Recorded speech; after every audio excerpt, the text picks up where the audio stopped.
brings when they can't watch their distance, because those bright days are ahead and we want everyone to be there to get their vaccination. But there is a hitch in this, and that is as many as 40% of Americans, according to polls, say they may not get the vaccine. And one of the reasons is because concern about politics. I want to put up a tweet. On November 9th, the president tweeted, "The U.S. FDA and the Democrats didn't want to have me get a vaccine win prior to the election, so instead it came out 5 days later." And when the White House chief of staff called in the FDA commissioner twice this week to ask why it's taking the agency so long to approve the vaccine, the FDA commissioner, Stephen Hahn, felt the need to write this: "We will make sure that our scientists take the time they need to make an appropriate decision." Mr. Secretary, why not stop the politics and let the scientists do their job? Chris, that's exactly what I've done, and I've reassured you and others throughout this process, and that's what's happened. 5 independent checks, independent data safety monitoring board, independent drug company reviewing the data to make sure it meets their ethical standards. I understand. Well, I understand that, but you got the president tweeting that somehow the decision on when to release the vaccine was an effort to defeat him in the election. You got the White House chief of staff calling in the FDA commissioner and saying, "Let's get going faster." You may be letting the scientists do their job, but people in the White House don't appear to be. Well, Chris, the facts just show that the 5 independent checks we put in the system are what are driving this train here. And we're also going to work to help improve vaccine confidence, working especially with trusted voices in underserved communities. But the most important thing is going to be, as we progressively roll out vaccine to people, the positive experiences that they have by word of mouth and reference are going to be what really drive, I think, increasing vaccine confidence as we see the end of the day of this pandemic eventually. All right, let's turn from the vaccine to the terrible situation that we find ourselves in right now. As I said, that we are seeing a record number of COVID cases, hospitalizations, and deaths. And here's what we heard this week from the head of the CDC, Dr. Robert Redfield. Take a look.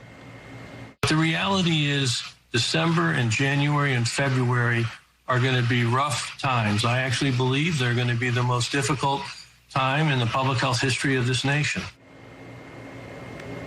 Secretary Azar, isn't this the result of a massive failure by President Trump and his administration?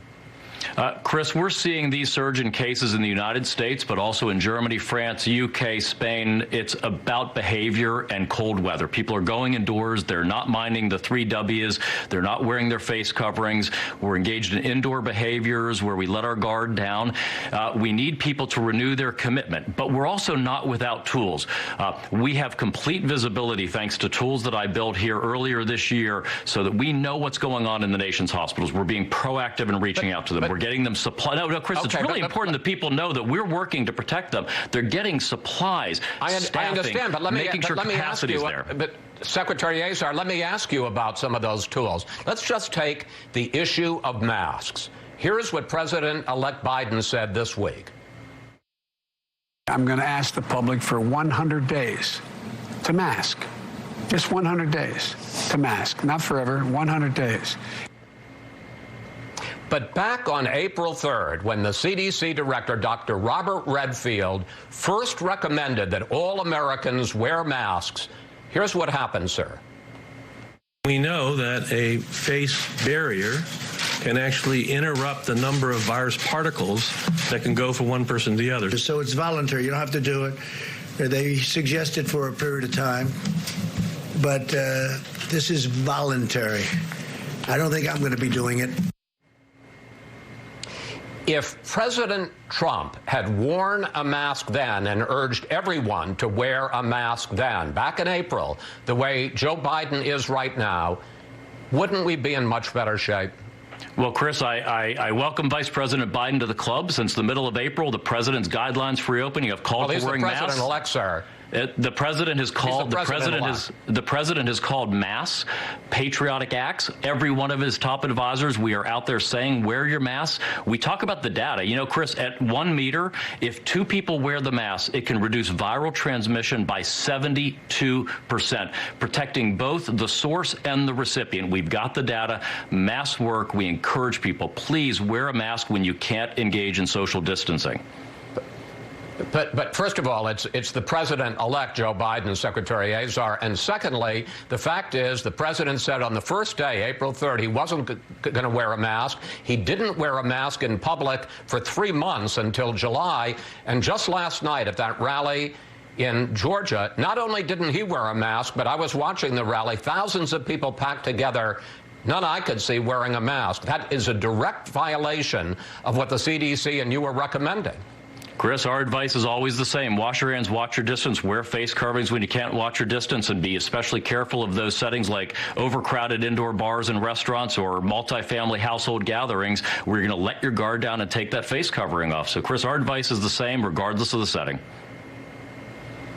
And regardless of whether the president ignores it or not? Regardless of the setting, our advice remains the same. And the president has called mask wearing patriotic. We encourage people to wear face coverings when they can't maintain their social distance. Finally, you said this recently about lockdowns. You don't need lockdowns. The data clearly demonstrate the interventions we need are simple. They're demonstrated, they're proven, but they're not forcing people to stay in their homes, shutting down our businesses, shutting our schools. Is California Governor Newsom wrong to say with in the state of California, literally, in many places, running out of ICU beds because there's such a surge of hospitalization, is he wrong to say that he's going to impose some stay-at-home orders? Chris, our community mitigation efforts have to be based in science and evidence, or we lose public support and compliance for them. We know that our workplaces, our universities, our K through 12 schools, flying on airplanes are not major vectors of disease transmission. It's overcrowded indoor restaurants and bars. It is multi-household indoor gatherings where we let our guard down.